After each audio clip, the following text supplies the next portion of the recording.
Oi, gente, bem-vindos, bem-vindas a mais um vídeo aqui do Aventuras na Leitura. Eu sou a Kelly e no vídeo de hoje eu vou indicar para vocês 5 livros pequenos, mas com grandes histórias.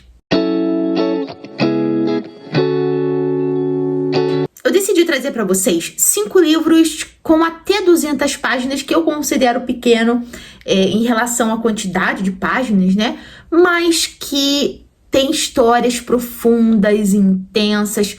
Então vamos para essas 5 indicações e me conta aqui nos comentários depois se vocês leram ou têm vontade de ler alguns dos livros que eu vou indicar aqui hoje.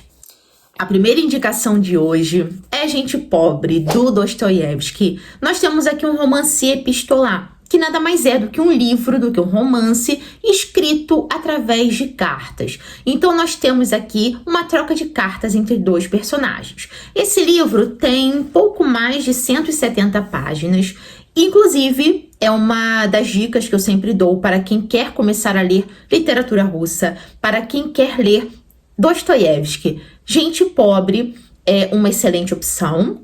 Nós temos aqui uma troca de cartas, então, como eu mencionei, entre dois personagens. O Makar, que era um funcionário público, e sua vizinha.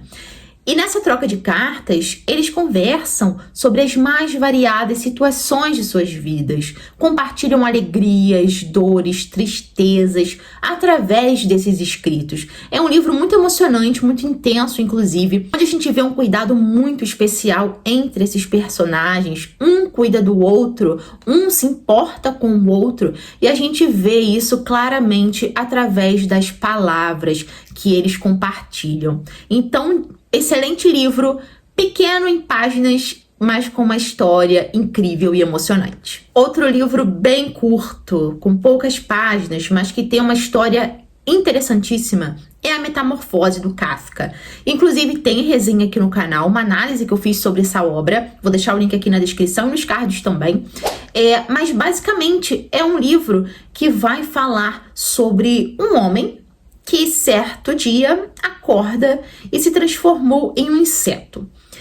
Mas é uma história muito profunda, tá? A gente analisa essa questão de diversos pontos. É uma história que vai analisar a condição humana de uma forma muito peculiar. Vai falar sobre o grotesco, sobre o cruel, a crueldade na condição humana, o que o ser humano precisa passar para ter um mínimo de direito à sobrevivência, né? O direito de viver, o direito de ter um emprego, de ter uma vida digna. E é um livro também que vai trazer bastante senso de humor, tá? Em algumas situações da história narrada, e você consegue ao mesmo tempo que analisar o protagonista, que é o Gregor Samsa, e você consegue até mesmo ter certo apego por ele. O leitor, por muitas vezes, vai se pegar tentando compreender aquele ser que tinha ali se transformado em um inseto. O leitor vai se deparar com situações familiares, situações no convívio do Gregor mesmo, situações bem inusitadas. Então é um livro que promove muita reflexão sobre o ser humano, sobre a essência do ser humano. Outro livro bem curtinho que eu sempre indico aqui no canal, tem resenha aqui inclusive, é Cartas Portuguesas, da Mariana Alcoforado. É um livro que marcou a literatura portuguesa. Esse livro vai trazer 5 cartas que a Mariana Alcoforado, freira, trocou com um oficial do exército francês, por quem ela tinha se apaixonado. E é um livro que gerou muito burburinho na época em que foi publicado, justamente por uma freira ter se apaixonado por um homem e ter muita vontade de ter vivido aquele amor, de viver aquele amor.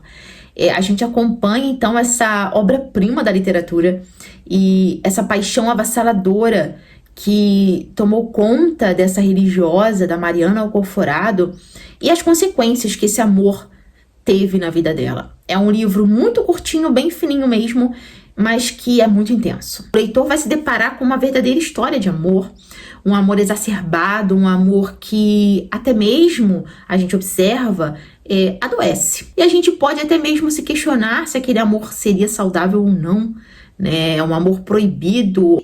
Talvez, por muitas vezes, a gente se questiona que talvez fosse um amor não correspondido. Um livro excelente, um dos meus favoritos da vida e super indico para vocês. A quarta indicação é literatura nacional. O livro K, Relatos de uma Busca, do Bernardo Kucinski, um livro que traz a temática da ditadura militar no Brasil. Tem características autobiográficas, uma vez que o autor vai relatar ali o que ocorreu com sua irmã, professora de Química da USP, que foi presa em 1974 pelos militares e desapareceu. E o livro vai relatar a busca do pai da professora para encontrar a filha. Tudo que ele fez para encontrar a filha que teve esse desaparecimento de forma misteriosa, cruel. Ele vai se deparar com o silenciamento de toda a história envolvendo o desaparecimento dos presos políticos na época da ditadura. Então nós temos uma história real, literatura brasileira, de um dos períodos mais sombrios da nossa história. Recomendo demais essa leitura, um livro muito curto, mas muito profundo e que é impossível você não se emocionar, você não sentir aflição junto com os personagens dessa história. A última indicação é um livro que eu sempre indico aqui no canal também, um livro bem curtinho, com uma história fantástica, que é O Fazedor de Velhos, do Rodrigo Lacerda. A gente acompanha a história de Pedro, um jovem que chega na fase que todo mundo já passou, né? Ou vai passar ainda, que é a transição da adolescência para a fase adulta, onde você precisa escolher a sua profissão.